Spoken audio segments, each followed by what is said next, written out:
গল্পকথন by Kallol চ্যানেলে আপনারা শুনছেন এইচ.জি. ওয়েলসের দি ইনভিজিবল ম্যান, আজ দ্বিতীয় এবং শেষ পর্ব। পরের দিন মার্ভেলকে দেখা গেল একটা রেস্তোরাঁয় বসে আছে, তার পাশের চেয়ারে কয়েকটা বই। মার্ভেলকে দেখে ভীষণ ক্লান্ত বিধ্বস্ত মনে হচ্ছে। বিচ্ছির উত্তেজনায় যেন তার গত রাতটা কেটেছে। চোখের কোণে কালি, চুল এলোমেলো উস্কো খুস্কো, বিপর্যস্ত চেহারা। গভীরভাবে সে যেন কি চিন্তা করছে। হরেক রকম দুশ্চিন্তা তার মাথায়। সবসময় ভাবছে কিভাবে অদৃশ্য মানুষের হাত থেকে রেহাই পাবে। রেস্তোরাঁয় লোকজন ঢুকছে বেরোচ্ছে, সকলেই যে যার মতো ব্যস্ত। মার্ভেলের কোনো দিকে নজর নেই, সে নিজের দুশ্চিন্তায় ডুবে আছে। কিছুক্ষণ বাদে একটি নাবিক এসে ঢুকল। মার্ভেলের পাশের চেয়ারটাতেই বসল সে। নাবিকটির হাতে বোধহয় এখন কোনো কাজ নেই, নিছক সময় কাটাতে এসেছে। মার্ভেলের পাশে বসে সে আবহাওয়া নিয়ে ভাব জমাতে চাইল। বলল, দিনটা আজ সত্যিই সুন্দর। কি বলো, কি চমৎকার সূর্য উঠেছে দেখেছ? রোদের চারদিক ভরে গেছে। মার্ভেল নিরাসক্তভাবে বলল। আসলে লোকটার সঙ্গে কথা বলতে ইচ্ছে করছে না তার, কিন্তু লোকটি খুবই গায়ে পড়া ধরনের। মার্ভেলের সঙ্গের বইগুলো দেখিয়ে বলল, ওগুলো আপনার? হ্যাঁ, বই পড়া খুব ভালো। হবে। আপনি খুব বই পড়তে ভালোবাসেন বুঝি? হ্যাঁ, মানে না। না মানে? বইটাই আমি পড়ি না। পড়েন না তাহলে বই নিয়ে ঘুরছেন কেন? ও হ্যাঁ, বই বই পড়তে আমি খুব ভালোবাসি। তাই বলুন, বই পড়তে ভালোবাসেন বলেই তো সঙ্গে বই রেখেছেন। হবে। বইয়ে অনেক ভালো ভালো কথা লেখা থাকে, তাই না? হতে পারে। আবার এমন অনেক কথা আছে যেগুলো বই লেখা থাকে না। নাবিকটি বুঝতে পারল মার্ভেল তার সঙ্গে ভাব জমাতে চায় না। নিরাশ হয়ে সে একটা খবরের কাগজ খুলে বসল। কয়েক সেকেন্ড বাদে সে নিজের মনে বলে উঠল, দূর, সব বাজে কথা, গাঁজাখুরি গপ্প। অদৃশ্য মানুষ আবার হয় নাকি? এরা এখানে অদৃশ্য মানুষের কথা লিখেছে। মানুষ অদৃশ্য হতে পারে বিশ্বাস করেন? এটা কি সত্যি নাকি? হতে পারে। যা, মানুষ কখনো অদৃশ্য হতে পারে বললেই হলো। খবরের কাগজে যত সব বাড়াবাড়ি ব্যাপার, যা ইচ্ছে ছেপে দিলেই হলো। এই সাংবাদিকগুলো হয়েছে সেরকম, যা ইচ্ছে গপ্প ছেপে দিয়েই খালাস। যত সব রাবিশ আমাদের বিশ্বাস করতে বলে। আপনি কি বলেন, অদৃশ্য মানুষ বলে কিছু হতে পারে নাকি? মার্ভেল আবার খুব চটে গিয়ে বলে উঠল, অবশ্যই পারে। সাংবাদিক ঠিক কথাই লিখেছে, অদৃশ্য মানুষ আছে, আমি জানি। একটু আগে যে বললেন অদৃশ্য মানুষ নেই। আমি? কখনো না। আমি এ কথা বলতেই পারি না। কি মুশকিল, আপনি তো বললেন। আরে মোটেই আমি ও কথা বলিনি। অদৃশ্য মানুষ আছে আমি জানি। অদৃশ্য মানুষ সম্পর্কে অনেকের চাইতে আমি ভালো করে জানি, হাড়ে হাড়ে জানি ওর সম্পর্কে। উফ, গেছি গেছি, আর করবো না, ছেড়ে দিন আমাকে। মার্ভেলের হঠাৎ এরকম অসংলগ্ন কথায় নাবিকটি খুব অবাক হয়ে গেল। সে জিজ্ঞেস করল, কি হলো আপনার বলুন তো? ব্যথা। ব্যথা? কোথায়? দাঁতে। কদিন ধরে দাঁতের ব্যথায় খুব কষ্ট পাচ্ছি। কিন্তু দাঁতে ব্যথা? আপনি তো ঘাড়ে হাত রেখেছেন। তাই নাকি? উফ, না না, আমি চলি। বইগুলো নিয়ে তাড়াতাড়ি রেস্তোরাঁ থেকে বেরিয়ে গেল মার্ভেল। নাবিকটি আশ্চর্য হয়ে তার গমন পথের দিকে তাকিয়ে থাকল। ঠিক সেই সময় তার চোখে পড়ল ক্যাশ বাক্স থেকে এক তাড়া নোট নিজের থেকে বাতাসে উড়ে যাচ্ছে। নোটগুলো সে হাত বাড়িয়ে ধরার চেষ্টা করল, কিন্তু দুর্দান্ত একটা ঘুষে এসে পড়ল তার মুখে। যন্ত্রণায় কাতরে উঠল সে। মুখে হাত বোলাতে বোলাতে দেখল নোটের তাড়া দরজা দিয়ে বেরিয়ে যাচ্ছে। হা করে নাবিকটি সেদিকে তাকিয়ে রইল। বিখ্যাত ডাক্তার কেম্প বার্ডক শহরের পাহাড়ের ওপর একটি বাংলোয় থাকেন। কেম্পের বাংলোয় বারান্দায় দাঁড়ালে গোটা শহরটা দেখা যায়। ড্রয়িং রুমে বসে আছেন ডাক্তার কেম্প। সারা ঘরে চারদিকে বইপত্র ঠাসা। প্রচুর পড়াশোনা করে কেম্প। পণ্ডিত বলে তার নাম আছে, সকলেই তাকে শ্রদ্ধা করে। একটা বইয়ের পাতা উল্টাতে উল্টাতে সে পাইপে টান দিচ্ছে। কিছুক্ষণ বাদে একটা গোলমাল তার কানে এলো। গোলমালটা সম্ভবত নিচ থেকে আসছে। একটু চিন্তিত হলো ক্যাম্প। দুখানা জানলা খুলে দেখবার চেষ্টা করলো। জানলা খোলার সঙ্গে সঙ্গে সূর্যের আলো ঢুকে পড়ল ঘরে। কোথা থেকে আসছে গোলমালটা? চোখে পড়ল ক্যাম্পের। নিচে কিছু লোক ছুটোছুটি করছে, আর পাহাড়ের গা বেয়ে তার বাংলোর দিকে দৌড়ে আসছে আরেকটি লোক। এই লোকটা আবার কে? বিরক্ত হলো ক্যাম্প। জানলাগুলো সে আবার বন্ধ করে দিল। কি বোকা লোকগুলো! সারাদিন কোনো কাজ নেই, কর্ম নেই, সবসময় কেমন গুজব নিয়ে মেতে আছে। যত স্টুপিডের দল। চেয়ারে ফিরে এসে ক্যাম্প আবার বইয়ে মন দিল। পাইপ টানতে গিয়ে দেখল আগুন কমে গেছে। খুঁচিয়ে খুঁচিয়ে আগুনটা আবার বাড়িয়ে নিল সে।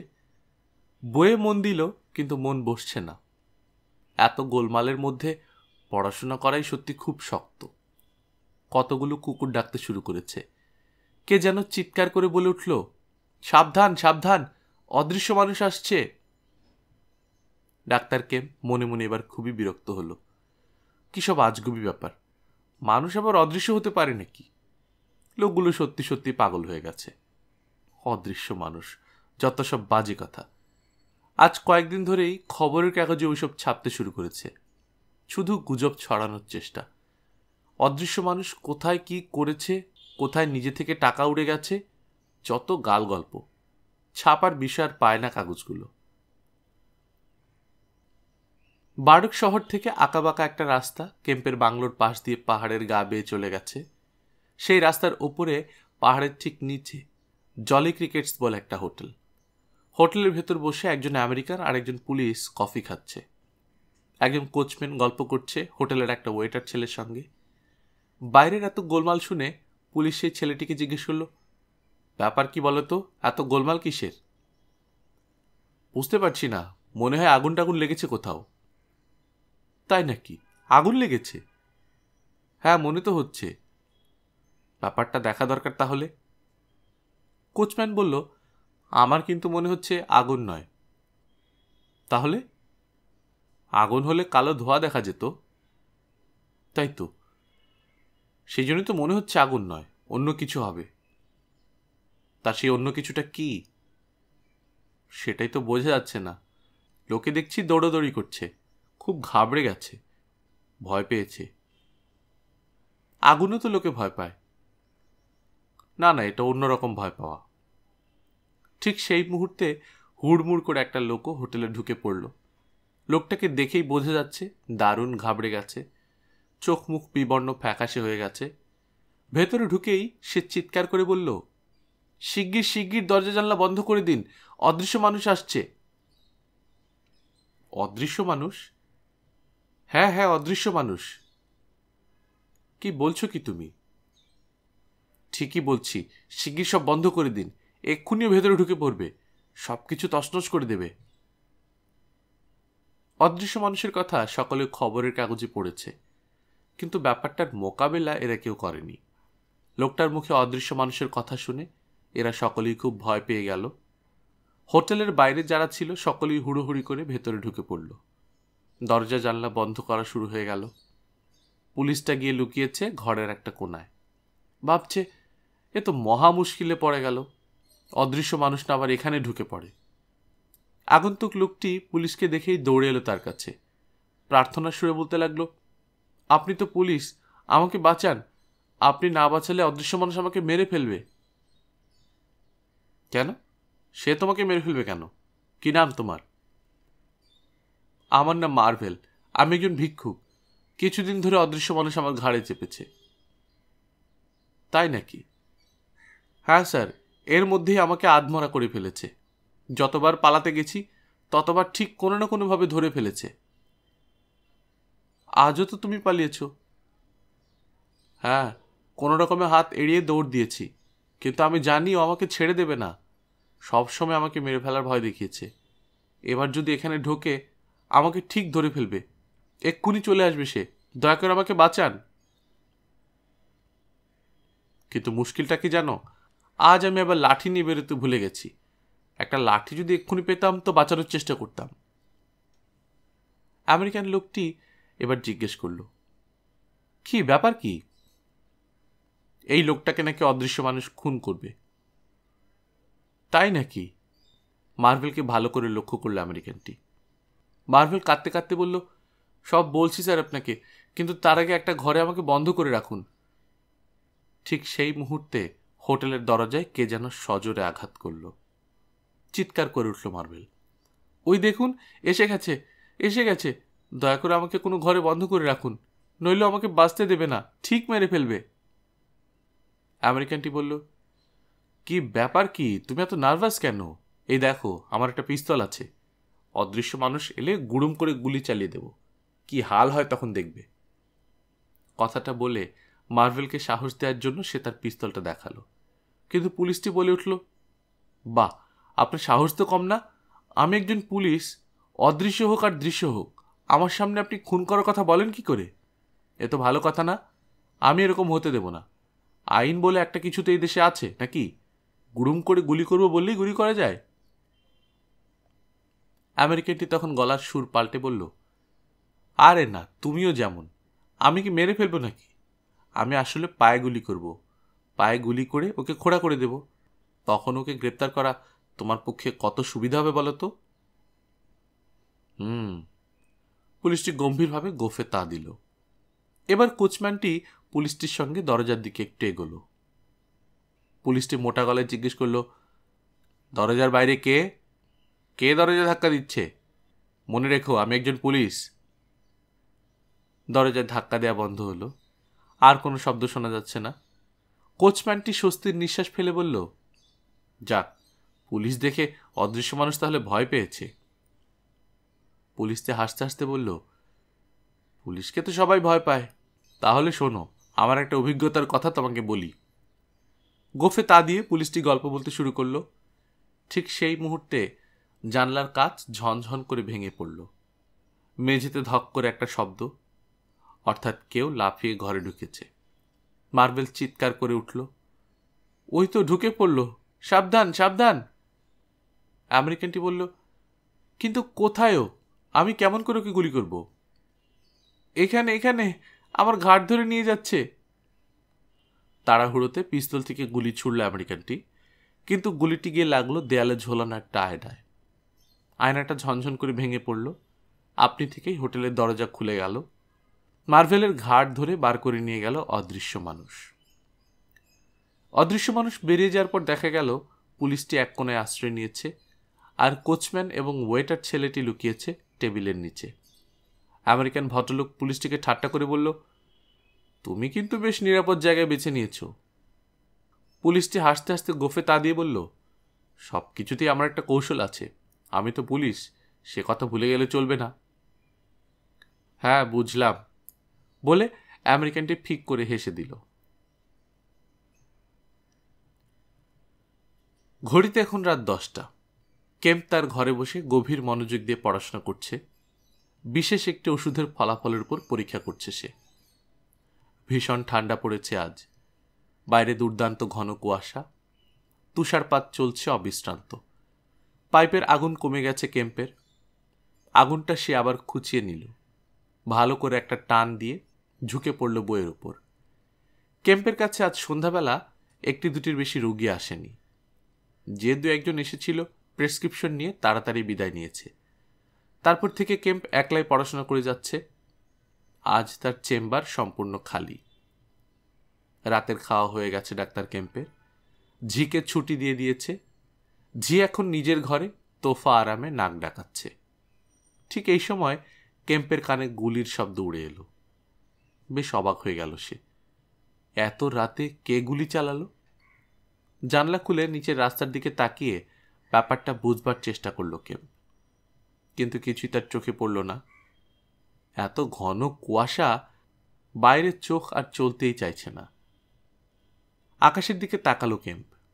পুরো আকাশ ছায়াচ্ছন্ন হয়ে রয়েছে। একটি তারার চিহ্নও নেই, চাঁদও নেই। রোজ রাতে আকাশের দিকে কিছুক্ষণ তাকিয়ে থাকা দীর্ঘদিনের অভ্যেস। এক এক দিনে কত তারা থাকে আকাশে। তারায় তারায় ঝলমল করে আকাশ, ফুটফুট করে চাঁদ।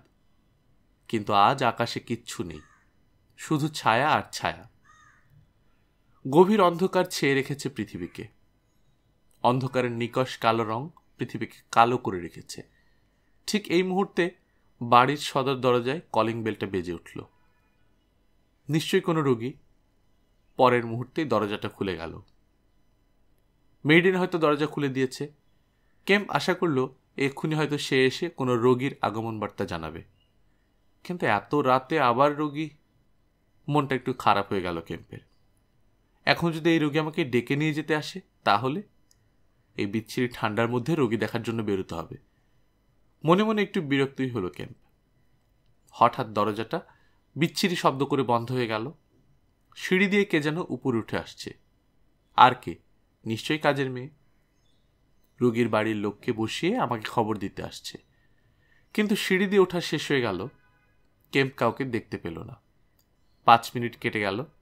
বাধ্য হয়ে কেম্প এবার ঘরের বাইরে এলো। ঝিকে ডাকলো, এইমাত্র কে এসেছিল? দরজা তো আমি খুলেছিলাম। হ্যাঁ, সেই জন্যই তো জিজ্ঞেস করছি, কে এসেছিল? কিছু বুঝলাম না। সে কি? আমি তো ভাবলাম কোনো রোগী এসেছে কিনা। আমি তো তাই ভেবেছিলাম স্যার। তাহলে? কাউকে দেখতে না পেয়ে আমি নিজেও খুব আশ্চর্য হয়ে গেছি। সেই জন্যই তো দরজাটা বন্ধ করে আবার শুয়ে পড়লাম। কিন্তু বেলটা কে বাজালো? আমার মনে হয় কোনো দুষ্ট ছেলের কাজ। আমারও তাই মনে হচ্ছে। কাজের মহিলাকে বিদায় দিয়ে কেম্প আবার তার ঘরে ফিরে এলো। আবার পড়াশোনা শুরু করলো। কলমটা তুলে কিছু লেখার চেষ্টা করলো। রাত এখন প্রায় 2টো। অনেকক্ষণ পড়াশোনা করে ক্লান্ত হয়ে পড়েছে কেম্প। কলম বন্ধ করে সে ভাবল, এবার শুয়ে পড়া যাক। চেয়ার থেকে উঠে নিজের শোবার ঘরের দিকে এলো ডাক্তার কেম্প। শোবার ঘরে ঢুকে একটা ব্যাপার দেখে অবাক হয়ে গেল। দরজায় রক্তের দাগ লেগে আছে। কার রক্ত? আমার তো হাত কাটেনি। তাহলে রক্তের দাগ কোত্থেকে এলো? বেশ চিন্তায় পড়ল কেম্প। হাতও কাটেনি, কোনো দুর্ঘটনাও ঘটেনি, তাহলে রক্ত কেন? খুব আশ্চর্য হয়ে চিন্তা করতে থাকলো। কিন্তু আজ এত ক্লান্ত, ভালো করে চিন্তাও করতে পারছে না। শোবার জন্য বিছানার দিকে এগিয়ে গেল কেম্প। এবার সে আরো অবাক হয়ে গেল। বিছানায় বেশ খানিকটা রক্ত পড়ে আছে। এত রক্ত! সত্যি সত্যি অবাক হয়ে গেল। কার রক্ত এলো এখানে? কে ঢুকেছিল ঘরে? বিছানার চাদরটার দিকে তাকিয়ে আরো অবাক হয়ে গেল। কে যেন চাদরটার খানিকটা অংশ ছিঁড়ে নিয়েছে। কি ব্যাপার? চাদর ছিঁড়ল কে? কাজের মহিলা আজ ভুল করে ছেঁড়া চাদর দেয়নি তো? ছেঁড়া অংশটুকু সে ভালো করে পরীক্ষা করল। বেশ বোঝা যাচ্ছে চাদরটা এক্ষুনি ছেঁড়া হয়েছে। ঠিক সেই মুহূর্তে কে যেন তাকে নাম ধরে ডাকল, ডক্টর কেম্প। কে? চমকে উঠে এদিক ওদিক তাকালো ডাক্তার কেম্প। কাউকে তো দেখা যাচ্ছে না। সেই অদৃশ্য কণ্ঠ আবার বলে উঠল, কেম্প, আমি। বিব্রত হয়ে এদিক ওদিক তাকাতে শুরু করলো কেম্প। কিছুই দেখতে পাচ্ছে না। ভয়ে এবং বিস্ময়ে তার শরীরের ঘাম বেরিয়ে গেছে। ঘর থেকে বেরিয়ে গিয়ে ভাবলো চাকর বাকরদের ডাকবে কিনা। এত ভয় করছে তার। কিন্তু সেই অদৃশ্য কণ্ঠ আবার বলল, ভয় পেও না কেম্প, আমি তোমার পরিচিত, তুমি আমাকে ঠিক চিনতে পারবে। কিন্তু আমি তো কাউকে দেখতে পাচ্ছি না। তাহলে তো ভয় পাওয়ারই কথা। না না, তবুও তুমি ভয় পেও না। আমাকে দেখতে তোমরা পাবে না, আমি অদৃশ্য। অদৃশ্য? অবাক কাণ্ড। হ্যাঁ ভাই, আমি অদৃশ্য। সে কি? ঈশ্বরকে ধন্যবাদ, এতদিনে একজন পরিচিত মানুষকে পেয়েছি যে আমাকে বুঝবে। কিন্তু এমন কি করে সম্ভব হলো? মানুষ কিভাবে অদৃশ্য হতে পারে? চোখে পড়ল কেম্পের। একটা ব্যান্ডেজ খুব আশ্চর্যজনকভাবে আর্ম চেয়ারের হাতলের উপর দাঁড়িয়ে আছে। জীবনে কখনো এ ধরনের দৃশ্য দেখবে কেম্প কল্পনাও করেনি। ভূত নাকি? সে মনে মনে ভাবল। চিৎকার করার চেষ্টা করল, কিন্তু অদৃশ্য মানুষ তাকে আঘাত করে বিছানায় ফেলে দিল।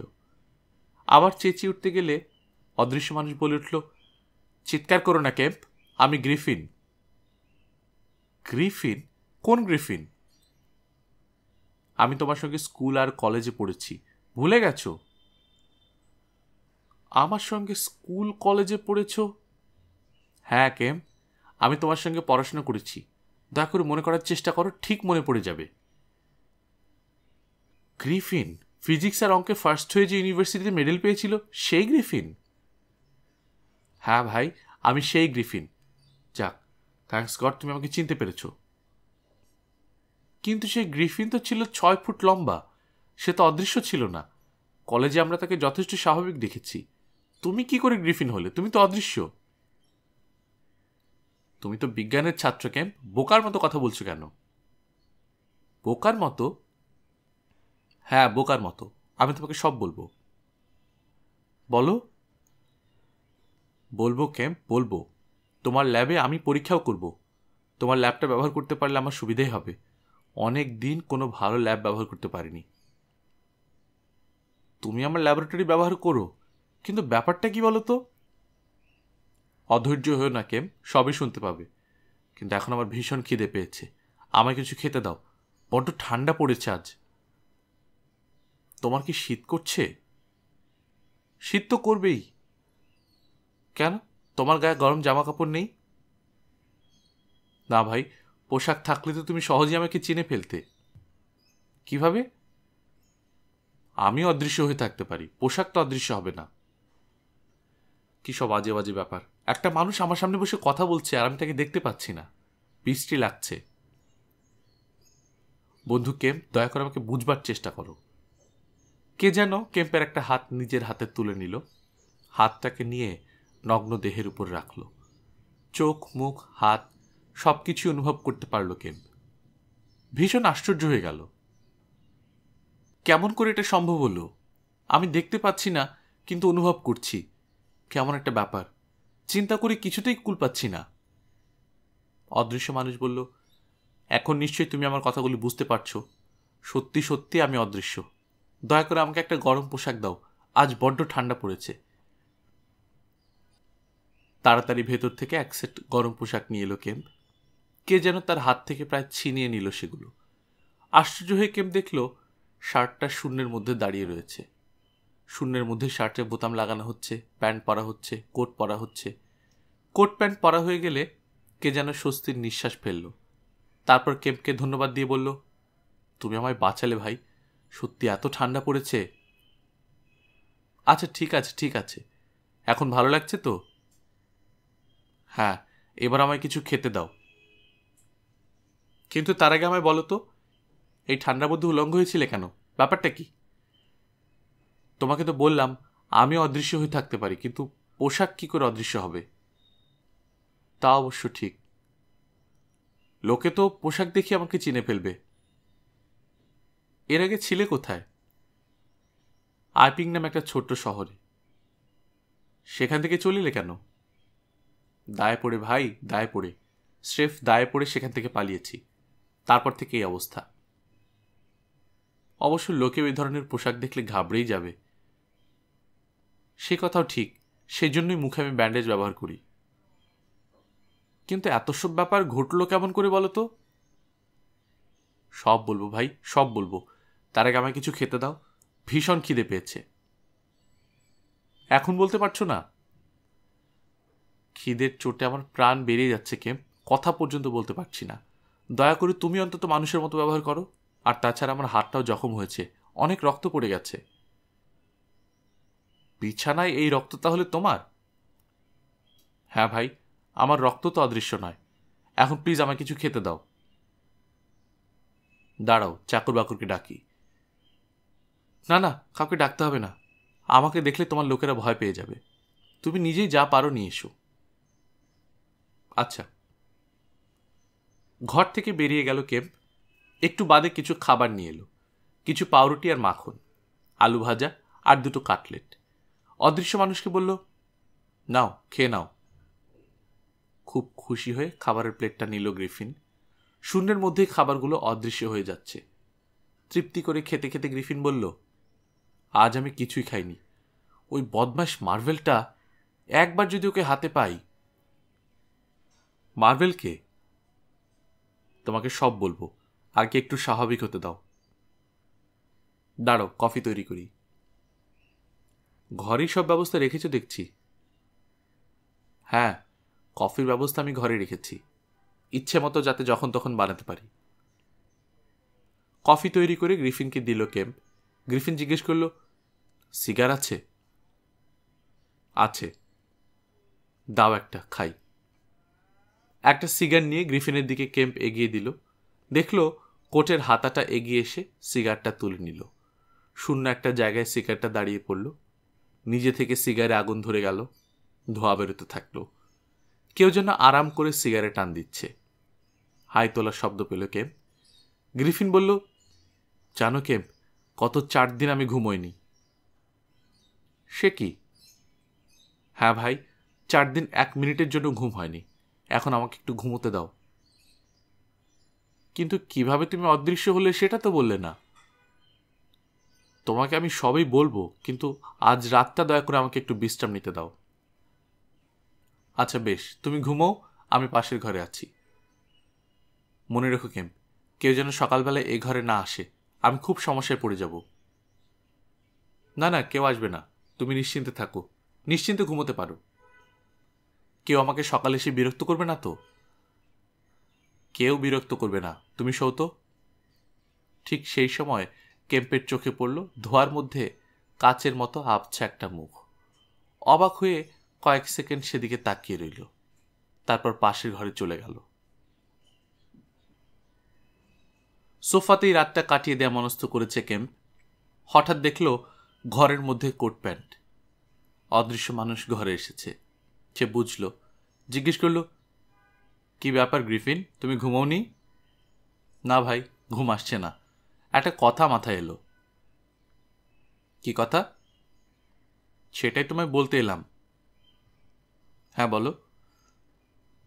তুমি তো আছো এই ঘরে, তোমার লোকজন জানবে আরেকটি ঘর খালি রয়েছে, তখন তারা সে ঘরে যদি ঢোকে, আমাকে দেখলে ভয় পেয়ে যেত। মানুষ নেই, অথচ কোট প্যান্ট, এটা তো তাদের পক্ষে সাংঘাতিক ভীতির কারণ। তাহলে কি করতে বলছো তুমি? আমি ভাবছি আমি এই ঘরেই থাকবো। তুমি সোফায় শুয়ে পড়ো, আমি কাউচটাতে বসে রাত কাটিয়ে দেব। তাহলে তোমার বিশ্রাম হবে? পুরোপুরি না হোক, খানিকটা তো হবেই। তুমি কিন্তু ও ঘরেই থাকতে পারতে।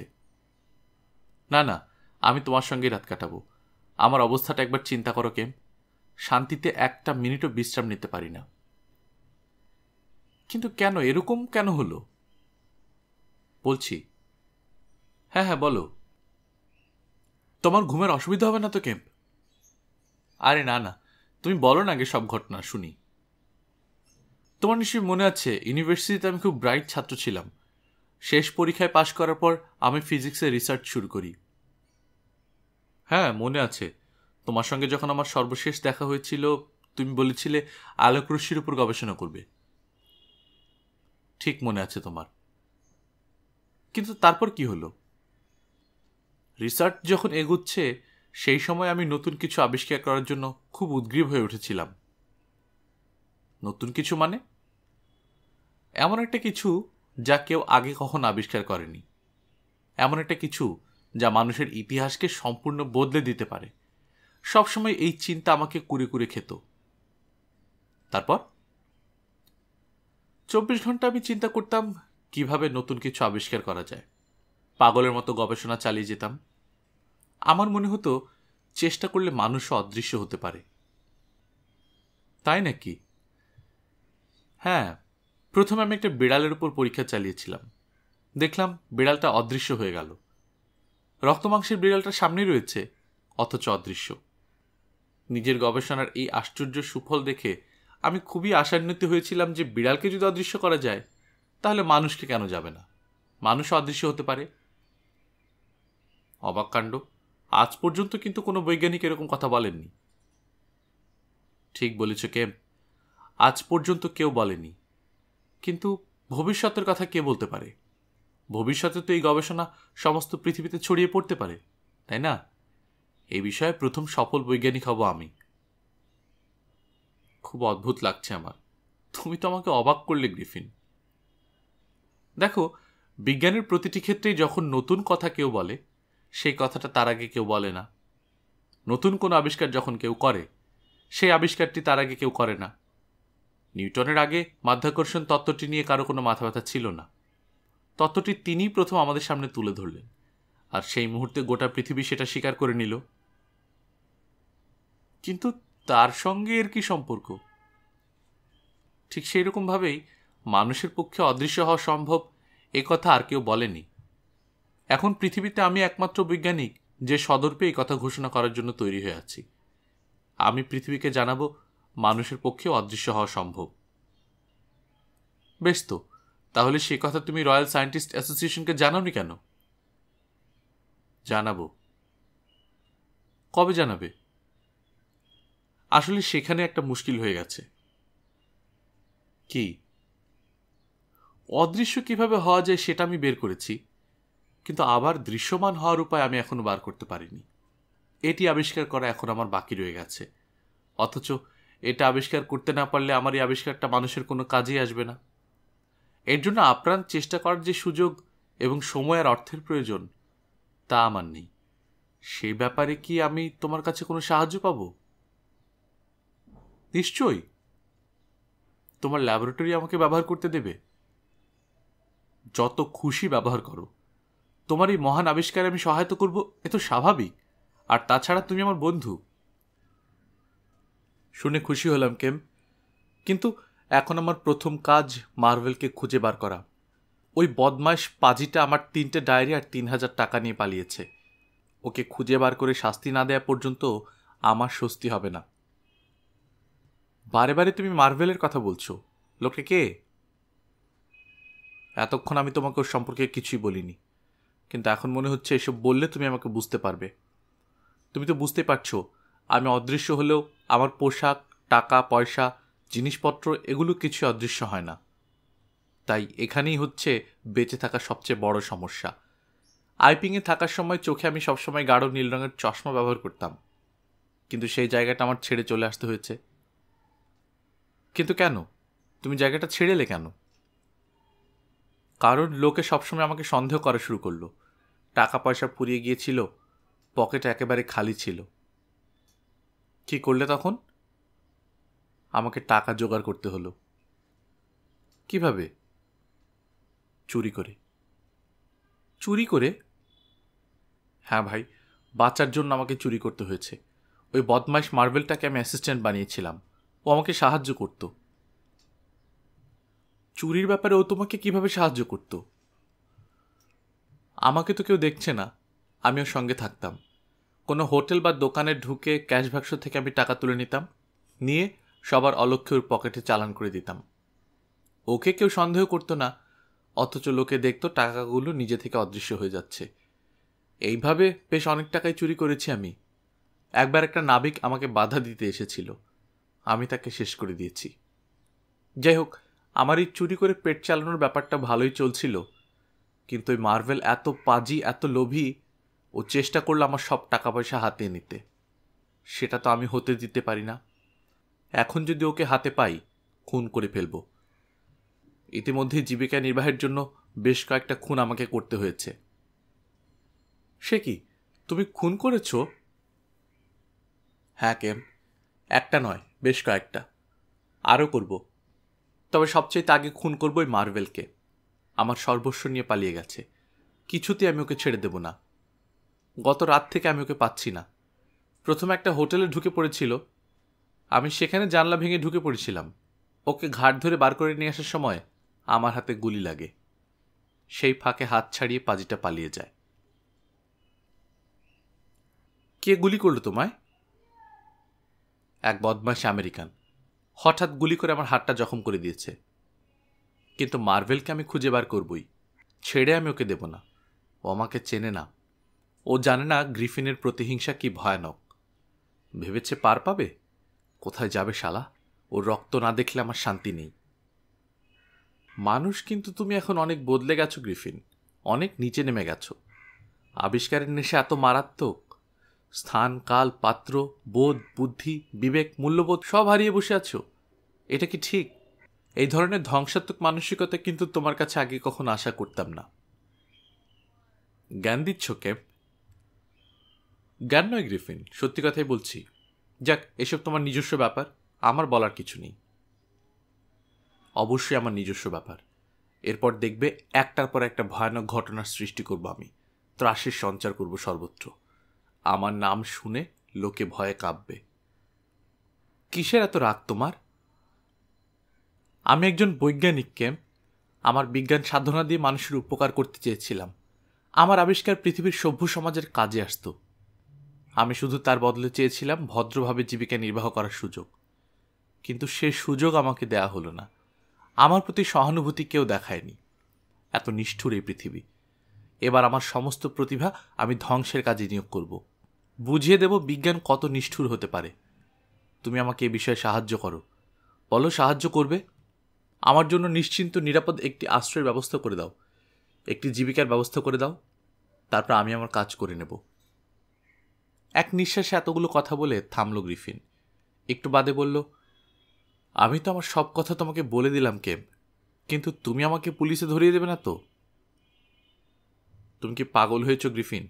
আমি তোমার বন্ধু। বড্ড বেশি উত্তেজিত হয়ে পড়েছ তুমি। এ নাও, একটা সিগারেট ধরাও, বিশ্রাম নাও। এবার অনেকক্ষণ কথা বলেছ, এখন একটু ঘুমাবার চেষ্টা করো। ধন্যবাদ ভাই, এখন আমি নিশ্চিন্তে বিশ্রাম নিতে পারবো। কোচে গা এলিয়ে দিয়ে চুপচাপ সিগারেট টানতে লাগলো গ্রিফিন। তারপর আস্তে আস্তে ঘুমিয়ে পড়ল। বেশ কিছুক্ষণ বাদে গ্রিফিনের দিকে তাকিয়ে কেম্প বুঝল সত্যি ঘুমিয়ে পড়েছে। কিন্তু কেম্প ঘুমোতে পারছে না। অজস্র চিন্তা ভিড় করে আসছে তার মাথায়। এই পরিস্থিতিতে কি করা উচিত সে কিছুতেই ভেবে পাচ্ছে না। গভীরভাবে সে চিন্তা করছে, দিশেহারা লাগছে তার। কি করবে সে? গ্রিফিনের প্রতি কর্তব্য পালন করবে, নাকি একজন সৎ নাগরিক হিসেবে সমাজের প্রতি তার যে কর্তব্য সেটা পালন করবে? গ্রিফিন তো সমাজের শত্রু। সমাজের অজস্র ক্ষতি করেছে সে, আরও ক্ষতি করবে। এই পরিস্থিতিতে কেম্প কি করতে পারে? এদিকে ভোর হয়ে আসছে ক্রমশ। পূর্ব দিকে লাল আভা দেখা যাচ্ছে। সময় আর বেশি নেই। অনেক চিন্তাভাবনা করে সিদ্ধান্তে পৌঁছালো কেম্প। না, গ্রিফিনের প্রতি কর্তব্য পালন করতে গিয়ে সে দেশের প্রতি বিশ্বাসঘাতকতা করতে পারে না। ব্যক্তির চাইতেও দেশের স্বার্থ অনেক বড়। সে ডাক্তার ও বিজ্ঞানী। সমাজের সেবা করা তার ধর্ম। দেশের স্বার্থ তাকে দেখতেই হবে। আর সময় নেই। একটু বাদে গ্রিফিন জেগে উঠবে। যা করার এক্ষুনি করে ফেলতে হবে। এই অদৃশ্য মানুষ যদি আবার জেগে ওঠে, ভয়াবহ ত্রাসের সঞ্চার হবে সর্বত্র। এখান থেকে বেরোলেই সে আবার পিশাচের ভূমিকা গ্রহণ করবে। সে আমি কিছুতেই হতে দেব না। কিছুতেই আমি ওকে একটার পর একটা খুন করতে দেব না। গ্রিফিনের স্বচ্ছন্দে ঘুরে বেড়ানোর অর্থই হচ্ছে সমাজের বিশাল ক্ষতি। গ্রিফিন মানবতার অভিশাপ। ধ্বংসের কাজে সাহায্য তো আমি করতে পারবো না। নিঃশব্দে ঘর থেকে বেরিয়ে এলো কেম্প। গ্রিফিন তখন ঘুমোচ্ছে। আস্তে আস্তে দরজাটা টেনে দিল কেম্প। সিঁড়ি দিয়ে নিচে নেমে এলো। টেলিফোনের ঘরে ঢুকে দরজাটা বন্ধ করে দিল। থানায় ফোন করে বলল, ডাক্তার কেম্প কথা বলছি। বলুন। অদৃশ্য মানুষ এখন আমার বাড়িতে আছে। যত তাড়াতাড়ি পারেন আপনারা চলে আসুন। তাই নাকি? অদৃশ্য মানুষ আপনার বাড়িতে? হ্যাঁ হ্যাঁ, আমার বাড়িতে। দেরি করবেন না। পুলিশ ফোর্স নিয়ে যত দ্রুত সম্ভব চলে আসুন। প্রথমে আমার বাড়ি আপনারা ঘিরে ফেলবেন, নইলেও কিন্তু পালিয়ে যাবে। আর একবার যদি পালায় আর ওকে ধরা যাবে না। একটার পর একটা খুন করতে শুরু করবে তখন। কতক্ষণের মধ্যে আসছেন আপনারা? এই ধরুন আধ ঘন্টা। না না, আধ ঘন্টা না, পারলে 15 মিনিটের মধ্যে চলে আসুন। দেরি করবেন না, ওকে গ্রেফতার করতেই হবে। রিসিভার রেখে দিয়ে হাঁপাতে লাগলো কেম্প। প্রচণ্ড উত্তেজিত হয়ে পড়েছে সে। মিনিট 15-এর মধ্যেই পুলিশের একটি বাহিনী নিয়ে একটি ভ্যান এসে দাঁড়ালো কেম্পের বাড়ির সামনে। দ্রুত বাড়িটি ঘিরে ফেলা হলো। বাঁশি এবং বুটের শব্দ শুনে কেম্প বুঝল পুলিশ এসে গেছে। যাক, আর চিন্তার কিছু নেই। নিশ্চিন্ত হয়ে সে ওপরে যাওয়ার জন্য পা বাড়ালো। ঠিক তক্ষুনি গ্রিফিন ঝাঁপিয়ে পড়ল তার উপর। বিশ্বাসঘাতক, বদমাশ, তুমি পুলিশকে সমস্ত জানিয়ে দিয়েছ। তোমার মতো লোককে আমি বিশ্বাস করেছিলাম। পাজি হতচ্ছাড়া, এখন কে বাঁচাবে তোমাকে? বাইরের দরজায় তখন পুলিশ বাহিনীর প্রধান কর্নেল এডি কলিং বেল বাজাচ্ছে। কেম্পের কাজের মহিলা তাড়াতাড়ি দরজা খুলে দিল। দ্রুত পুলিশ ঢুকে পড়ল বাড়ির মধ্যে। কোনো রকমের দম নিয়ে কেম্প চেঁচিয়ে উঠল, তাড়াতাড়ি এদিকে চলে আসুন, অদৃশ্য মানুষ আমাকে মেরে ফেলছে। অদৃশ্য মানুষের নাম শুনেই ক্যাম্পের কাজের মহিলা চটপট নিজের ঘরে ঢুকে দরজা বন্ধ করে দিয়েছে। প্রচণ্ড নার্ভাস হয়ে পড়েছে সে, কিন্তু দরজা বন্ধ করার সঙ্গে সঙ্গে তার মনে হলো অদৃশ্য মানুষ যদি এই ঘরে থাকে। তাড়াতাড়ি সে আবার দরজা খুলে বেরিয়ে এলো। ঠিক তক্ষুনি কে যেন হুড়মুড় করে তার গায়ের উপর পড়ে গেল। এদিকে কেম্প তারস্বরে চিৎকার করে যাচ্ছে, এদিকে আসুন এডি, এদিকে আসুন। এডি তাড়াতাড়ি কেম্পকে সাহায্য করার জন্য দৌড়ে এলো। এডিকে দেখে কেম্প বলল, একটু দেরি হয়ে গেল আপনার, আসামি পালিয়ে গেছে, এখন ওকে ধরা খুব মুশকিল হবে। হতাশ হয়ে এডি বলল, তাহলে উপায়? উপায় একটা আছে, আপনার পুলিশ কিছুতেই তাকে খুঁজে বার করতে পারবে না। ওর হদিশ পেতে পারে একমাত্র পুলিশের কুকুর। কুকুর? কিভাবে? কুকুরের ঘ্রাণ শক্তি সাংঘাতিক, আর অদৃশ্য মানুষ আমাকে বলেছে ও মার্ভেলকে খুঁজে বার করবে, কারণ ওর টাকা পয়সা ডায়েরি সব মার্ভেলের কাছে। আমি খুব ভালো করেই জানি ওগুলো হাতছাড়া করতে চাইবে না, তাই মার্ভেলের খোঁজ ওকে করতেই হবে। একই সঙ্গে খাদ্য ও আশ্রয়ের ব্যবস্থাও করতে হবে। আপনারা দেখুন যাতে ও কোথাও কোনো খাদ্য বা আশ্রয়ের ব্যবস্থা না করতে পারে। একবার যদি অনাহারে থাকে আর যদি কোথাও আশ্রয় না পায়, আত্মসমর্পণ ছাড়া আর কোনো উপায় থাকবে না। বুঝলাম, আপনি যেগুলো বলছেন সেগুলো আমি করছি, কিন্তু এছাড়া ওকে গ্রেপ্তার করার আর কোনো উপায় নেই? আরেকটা উপায় আছে। কি উপায়? সমস্ত রাস্তায় রাস্তায় ভাঙা কাঁচ ছড়িয়ে দিন। জুতো ও পরে না, আর ওর দেহ অদৃশ্য, কিন্তু রক্ত অদৃশ্য নয়। খালি পায়ে হাঁটার সময় পা কেটে রক্ত পড়বেই, তখন ওর রক্তের দাগ ধরে অনুসরণ করতে আপনাদের সুবিধা হবে।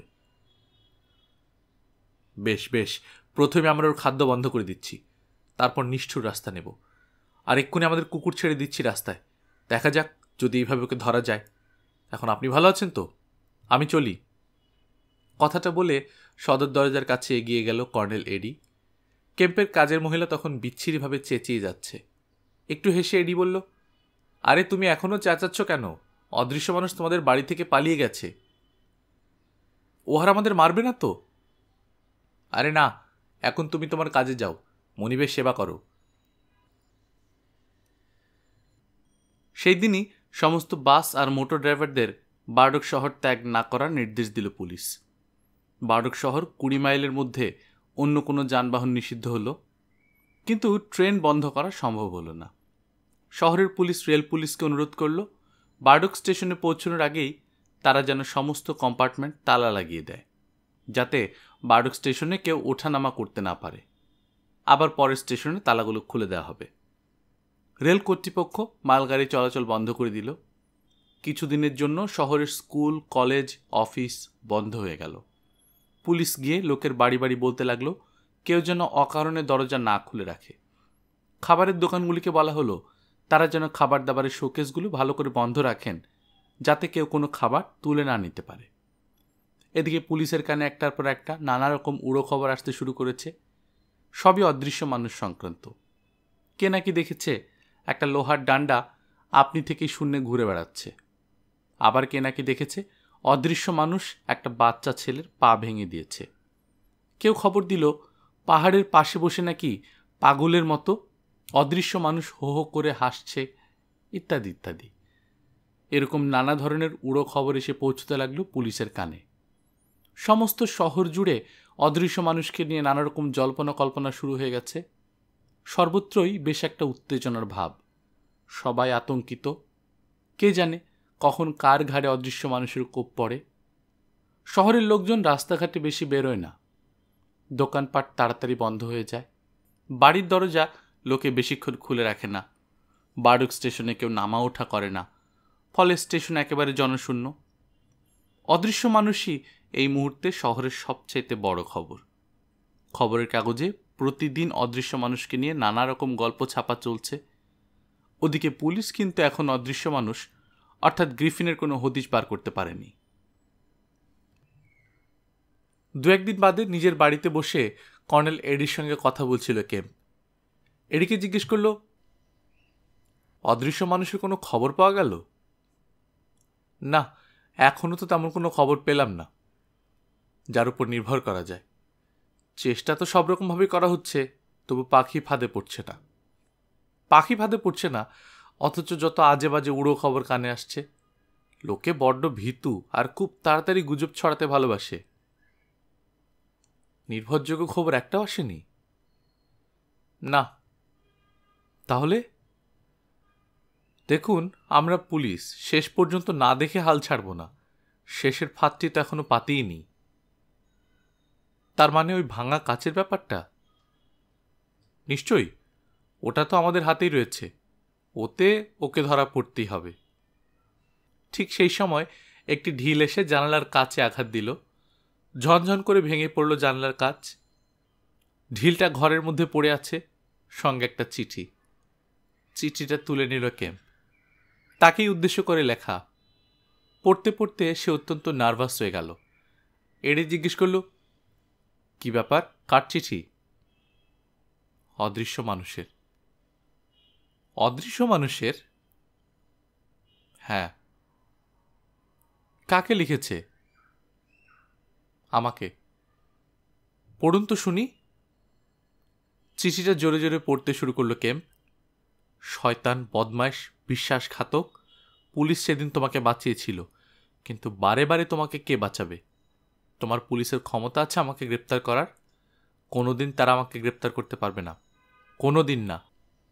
বদমাইশ, আমার পেছনে কুকুর লেলিয়ে দিয়েছ, কোনোদিন তোমরা আমাকে গ্রেপ্তার করতে পারবে না। জেনে রেখো, আমি আমার জল, খাদ্য ও আশ্রয়ের ব্যবস্থা করেছি। আজ থেকে বারডক শহর আমার সম্পত্তি, আমার খাস মুলুক। আমার উপর তোমাদের রানীর কোনো হুকুম খাটবে না। এই শহরে একমাত্র স্বাধীন রাজা আমি। এবার তোমরা আমার প্রথম ঘোষণা শোনো। তুমি ডাক্তার কেম্প, একটা লেজহীন শিক্ষিত বাদর।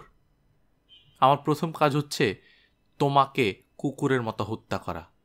আমার রাজ্যে বিশ্বাসঘাতকের কোনো স্থান নেই। বারডক শহরের রাজা অদৃশ্য মানুষ। চিঠি শেষ করে কেম্প কিছুক্ষণ স্তম্ভিত হয়ে রইল। কর্নেল এডি বলল, ঘাবড়াবেন না, একটুও ভয় পাবেন না।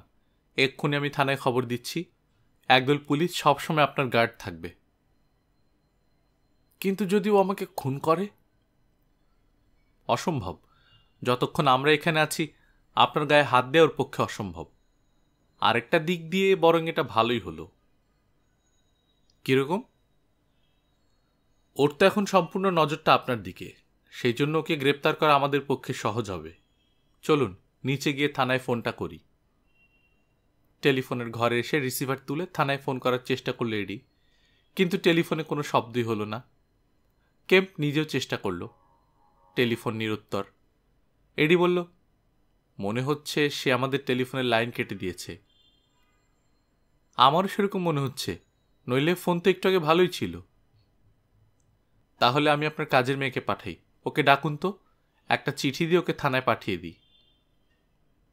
কাজের মহিলাকে ডেকে আনলো কেম্প, বলল, ইন্সপেক্টরের কাছ থেকে একটা চিঠি নিয়ে থানায় যাও, পুলিশ নিয়ে আসতে হবে। না না, এরকমভাবে আমি থানায় যেতে পারবো না। অদৃশ্য মানুষ যদি রাস্তায় আমাকে খুন করে? তোমার যত পাগলের মতো কথা।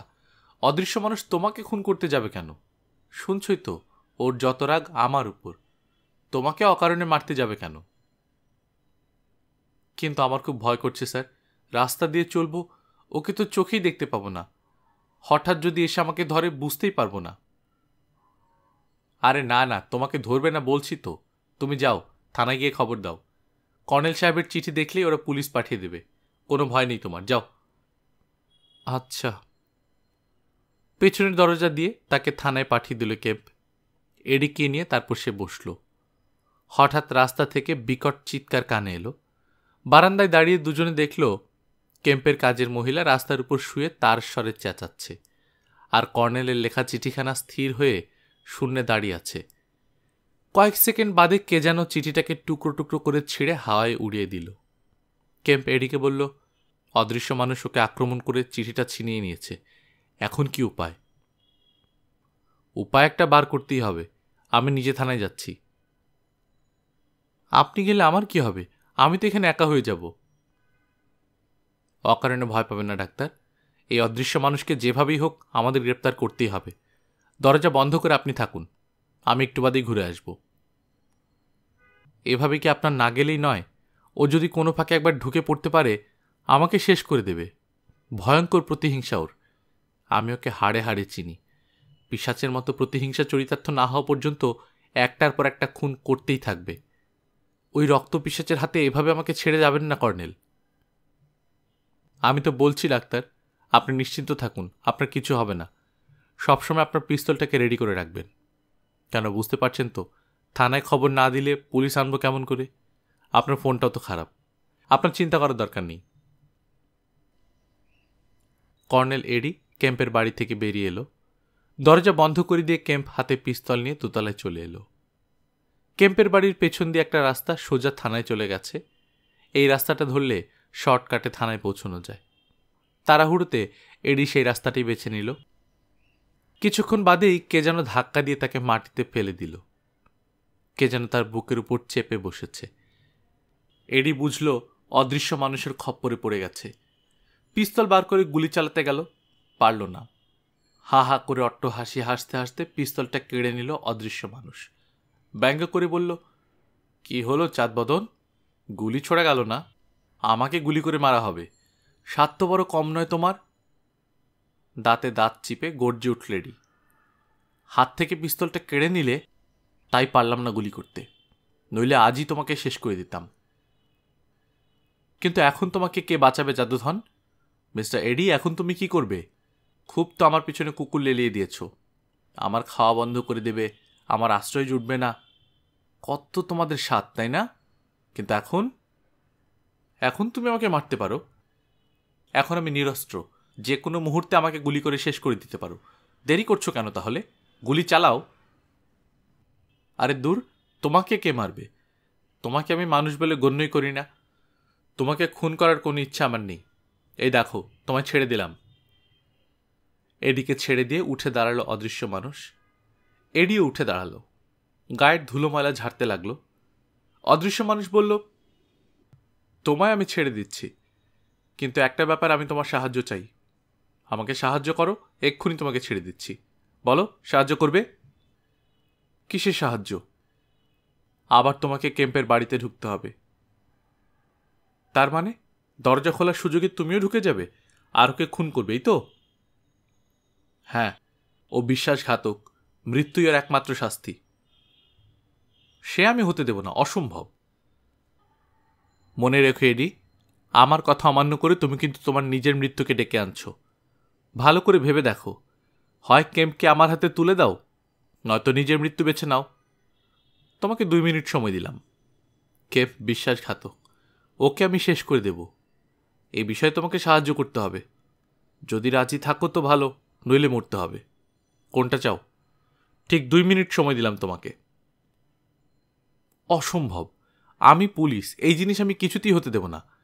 কেম্পের সঙ্গে বিশ্বাসঘাতকতা আমি কিছুতেই করব না। তোমার যা ইচ্ছা করতে পারো। ব্যাস, তাহলে মরো। অদৃশ্য মানুষের হাতের পিস্তল থেকে একটি বুলেট বেরিয়ে এলো। কর্নেল এডি লুটিয়ে পড়ল রাস্তার উপরে। ওদিকে কিছুক্ষণ বাদেই দারুণ বিকট শব্দ শুনে অবাক হয়ে গেল কেম্প।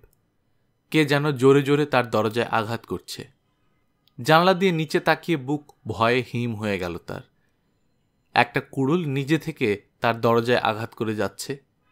সে আঘাতের চোটে সমস্ত বাড়ি থরথর করে কেঁপে উঠছে। অদৃশ্য মানুষ তাহলে আমার বাড়িতে আক্রমণ করল? এখন কি হবে? ভয়ানক দুশ্চিন্তা পেয়ে বসল কেম্পকে। দরজা যদি একবার ভাঙে, ওর পক্ষে ভেতরে ঢুকে সাংঘাতিক কোনো কাণ্ড ঘটিয়ে ফেলা একেবারেই অসম্ভব নয়। সারা বাড়িতে এখন আর একটি লোকও নেই, সে একলা রয়েছে। ঠিক সেই মুহূর্তে পুলিশের বাঁশির শব্দ কানে এলো। পুলিশ তাহলে আসছে? যেন একটু স্বস্তি বোধ করল কেম্প। তাহলে তো সে বেঁচে যেতে পারে। সে দেখল 3টি পুলিশ নিয়ে তার কাজের মহিলা দৌড়াতে দৌড়াতে আসছে। আসলে অদৃশ্য মানুষের হাত থেকে রেহাই পাওয়ার সঙ্গে সঙ্গে ক্যাম্পের কাজের মহিলা এক দৌড়ে থানায় চলে যায় এবং সমস্তই জানিয়ে দেয়। থানা থেকে সেই পুলিশ নিয়ে আসছে। সদর দরজার কলিং বেল বেজে উঠল। ততক্ষণে অবশ্য কুড়ুলের শব্দ আর শোনা যাচ্ছে না। কেম্প ভাবল অদৃশ্য মানুষ পুলিশ দেখে পালিয়ে গেছে। নিচে নেমে দরজা খোলার আগে জিজ্ঞেস করল, কে? বাইরে থেকে নারী কণ্ঠে কে যেন বলল, আমি, দরজা খুলুন, পুলিশ নিয়ে এসেছি। গলা শুনে কেম্প বুঝল এ তার কাজের মহিলা। এখন আর দরজা খুলতে কোনো অসুবিধা নেই। অদৃশ্য মানুষের পক্ষে এই গলা নকল করা সম্ভব নয়। সে দরজা খুলে দিল। পুলিশ নিয়ে ভেতরে ঢুকল সে। তখন একজন পুলিশ এসে খবর দিল রাস্তায় এডের মৃতদেহ দেখে এসেছে। পিস্তলটা তার পাশেই পড়ে আছে। কেম্প সঙ্গে সঙ্গে বলল, তাহলে এক্ষুনি দরজাটা বন্ধ করে দাও, নইলে অদৃশ্য মানুষ চট করে ভেতরে ঢুকে যাবে। কর্নেলকে হত্যা করল, এত বড় শয়তান।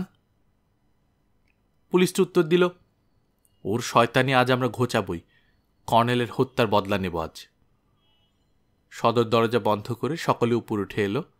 বারান্দায় পা দেবার সঙ্গে সঙ্গে অদৃশ্য মানুষ ঝাঁপিয়ে পড়ে কেম্পের গলা টিপে ধরল।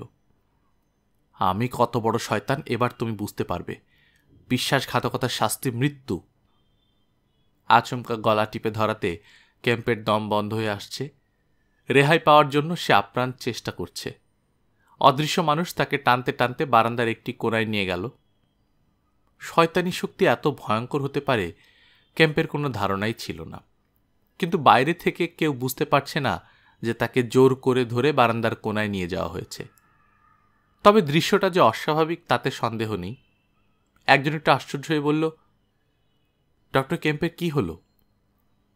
তাই তো বুঝতে পারছি না, কিরকম অস্বাভাবিক লাগছে। দেখে মনে হচ্ছে ভয় পেয়ে গেছে। আচ্ছা, অদৃশ্য মানুষ কি ওকে আক্রমণ করেছে? চলো তো দেখা যাক।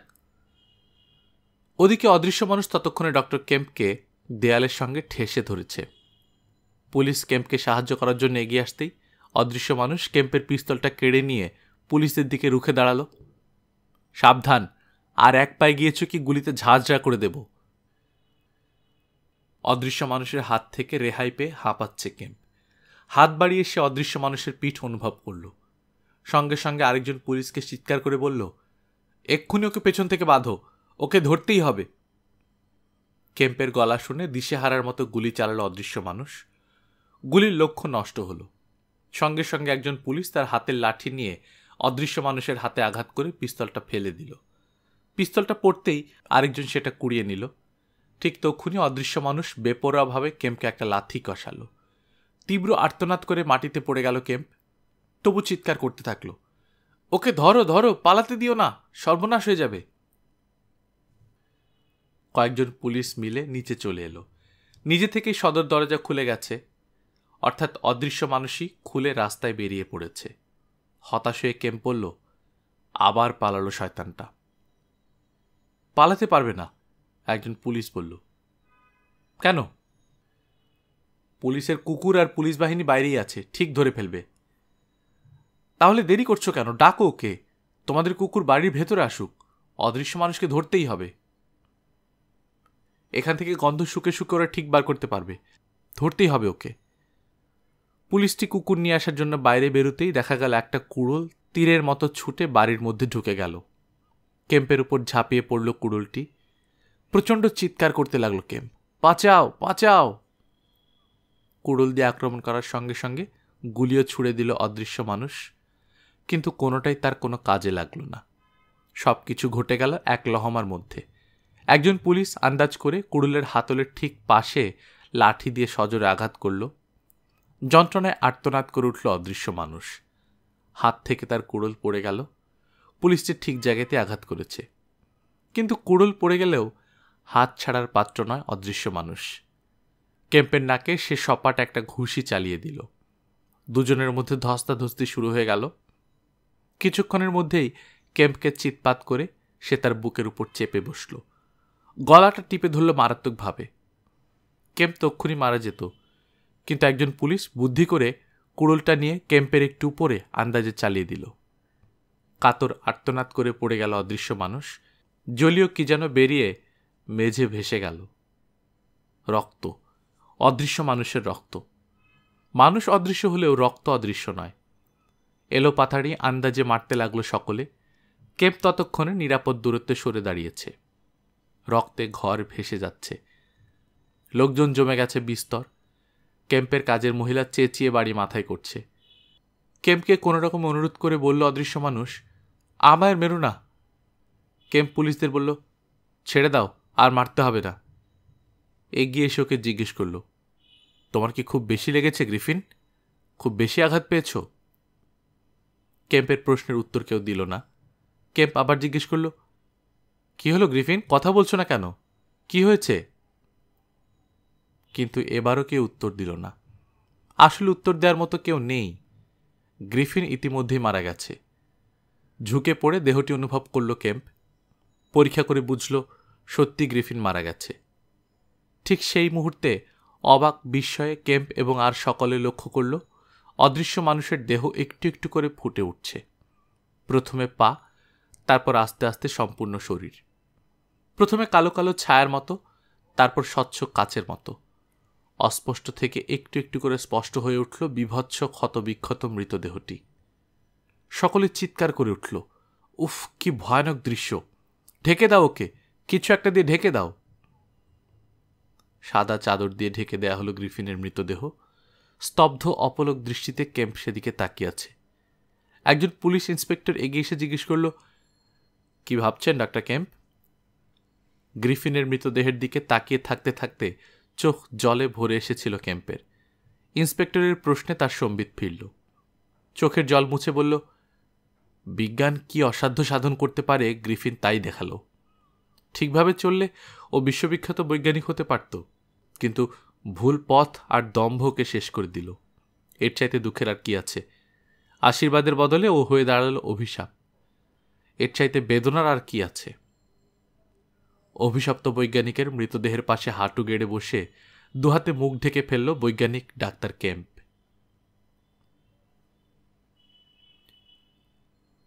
গল্পকথন বাই কল্লোল চ্যানেলে আপনারা শুনছিলেন এইচজি ওয়েলসের গল্প দ্য ইনভিজিবল ম্যান। আমরা নিয়মিত গল্প পাঠ করে শোনাচ্ছি। আপনারা যারা প্রথমবার মতো শুনছেন, কাইন্ডলি সাবস্ক্রাইব করে নেবেন। নিজে ভালো থাকবেন, আশেপাশের লোকজনকে ভালো রাখবেন। টাটা।